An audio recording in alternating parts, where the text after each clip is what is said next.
মেঘের দেশে রবির খোঁজ।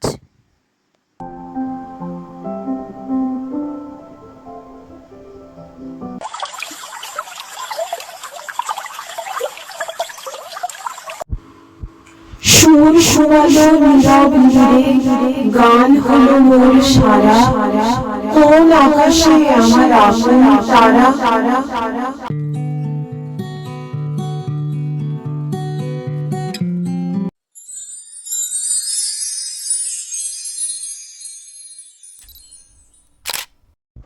Roll camera, action.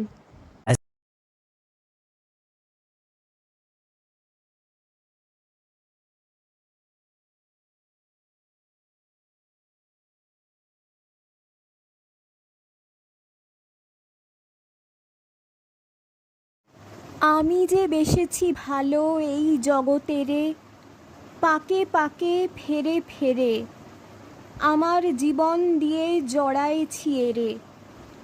প্রভাত সন্ধ্যার আলো অন্ধকার মোর চেতনায় গেছে ভেসে, অবশেষে এক হয়ে গেছে আজ আমার জীবন আর আমার ভুবন। ভালোবাসিয়াছি এই জগতের আলো, জীবনেরই তাই বাসি ভালো।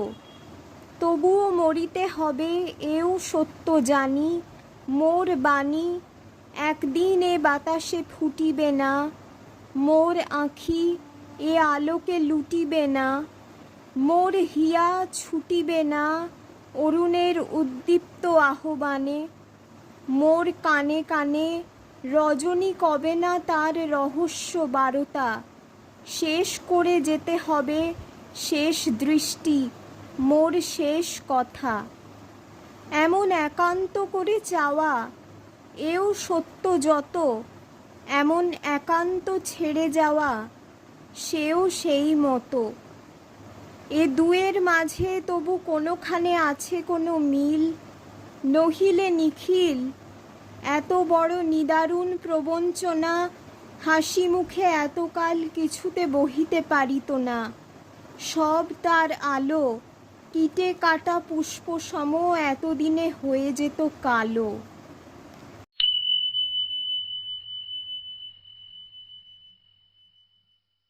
বয়স তখন ছিল কাঁচা, হালকা দেহখানা ছিল পাখির মতো, শুধু ছিল না তার ডানা। উড়তো পাশের ছাদের থেকে পায়রাগুলোর ঝাঁক, বারান্দাটার রেলিং পরে ডাকতো এসে কাক। ফেরিওয়ালা হেঁকে যেত গলির ওপার থেকে, তপসি মাছের ঝুড়িখানা গামছা দিয়ে ঢেকে। বেহালাটা হেলিয়ে কাঁধে ছাদের পরে দাদা, সন্ধ্যা তারার সুরে যেন সুর হতো তাঁর সাধা। জুটেছি বৌদিদির কাছে ইংরেজি পাঠ ছেড়ে, মুখখানিতে ঘের দেওয়া তার শাড়িটি লাল পেড়ে। চুরি করে চাবির গোছা লুকিয়ে ফুলের টবে, স্নেহের রাগে রাগিয়ে দিতেম নানান উপদ্রবে। কিশোরী চাটুজ্জে হঠাৎ জুটত সন্ধ্যা হলে, বাঁ হাতে তার থেলো হুঁকো, চাদর কাঁধে দোলে। দ্রুত লয়ে আউড়ে যেত লবকুশের ছড়া, থাকতো আমার খাতা লেখা, পড়ে থাকতো পড়া। মনে মনে ইচ্ছে হতো যদি কোনো ছলে ভর্তি হওয়া সহজ হতো এই পাঁচালির দলে। ভাবনা মাথায় চাপতো না কো ক্লাসে ওঠার দায়ে, গান শুনিয়ে চলে যেতুম নতুন নতুন গাঁয়ে। স্কুলের ছুটি হয়ে গেলে বাড়ির কাছে এসে হঠাৎ দেখি মেঘ নেমেছে ছাদের কাছে ঘেঁষে।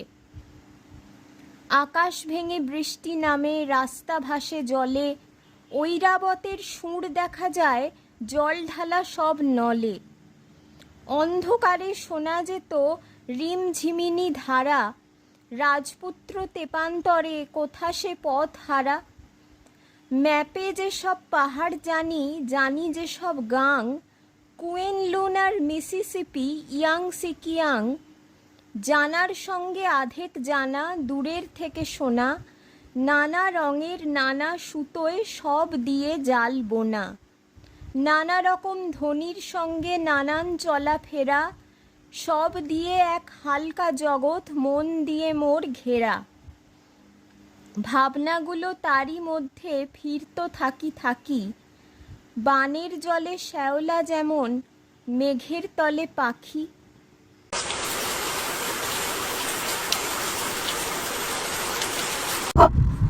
কবির ছন্দের খেলা সেও থাকি থাকি, নিশ্চিহ্ন কালের গায়ে ছবি আঁকা আঁকি। কাল যায় শূন্য থাকে বাকি, এই আঁকা মোছা নিয়ে কাব্যের সচল মরীচিকা ছেড়ে দেয় স্থান, পরিবর্তমান জীবনযাত্রার করে চলমান টিকা। মানুষ আপন আঁকা কালের সীমায় সান্ত্বনা রচনা করে অসীমের মিথ্যা মহিমায় ভুলে যায় কত না যুগের বাণী রূপ। ভূমিগর্ভে বহিতেছে নিঃশব্দের নিষ্ঠুর বিদ্রূপ।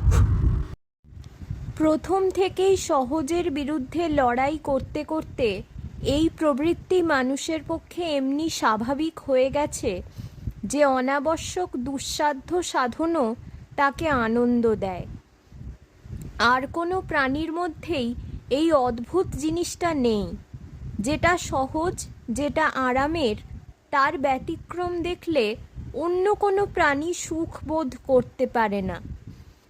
অন্য প্রাণীরা যে লড়াই করে সে কেবল প্রয়োজন সাধনের জন্যে, আত্মরক্ষার জন্যে, অর্থাৎ দায়ে পড়ে। সে লড়াই গায়ে পড়ে দুঃসাধ্য সাধনের জন্যে নয়।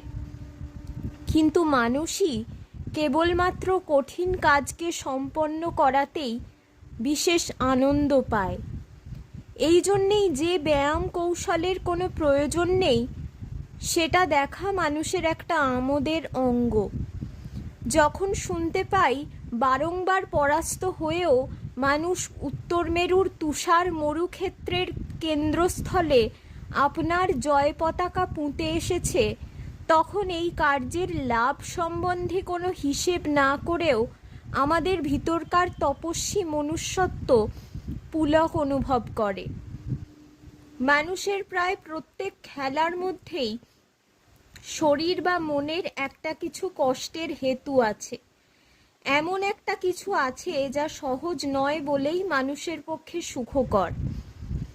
যখন কোনো ক্ষেত্রেই মানুষকে পারি নে কথাটা বলতে দেওয়া হয়নি, তখন ব্রহ্মের মধ্যে মানুষ সহজ হবে, সত্য হবে, এ সম্বন্ধেও পারি নে বলা তার চলবে না।